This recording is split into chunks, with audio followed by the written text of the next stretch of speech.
Um, I think a big thing of improvising, what I've learned is that, first of all, know the notes on the neck. I think that really helps. Then, learn what key you're in.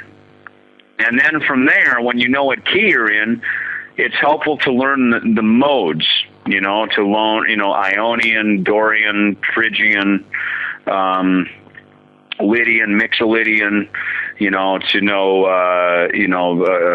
a relative minor on the sixth, and then I'll be able to understand a diminished, right? So that all of the modes, because sometimes, like, say you're in the key of C, where there are no sharps or flats, knowing that you can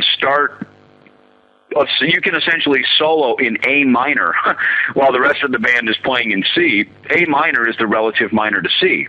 And what it does is it just gives you a whole bunch of different note choices, so it doesn't sound like you're just, playing so in the box, so to speak. And then a lot of it comes down to really, I think, practicing and understanding rhythmic figures so that you actually have some sort of, rhythmic thing. Because, music to me is part melody, it's part rhythm, and it's the two combined. I also think it's kind of cool to listen to other instruments. Like, listen to how a saxophone player would solo and try to play your bass like a saxophone player. Because a saxophone player has to breathe. It has to stop and catch his breath and breathe, right? So that's why listening to horn players can be very helpful for soloing on the bass, because a bass player can often just run on and on and on and on and play and play and play without ever stopping to take a breath like a horn player does.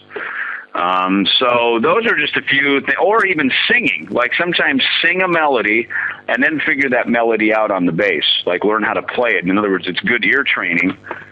For ear training, too, listening to how a singer sings a melody is, who's great at that is Joe Satriani. Joe Satriani plays a guitar like a singer. That's why when he plays a solo, you can actually sing that solo melody in your head, and that's why he gets played on the radio. It's because his guitar playing sounds like a singer.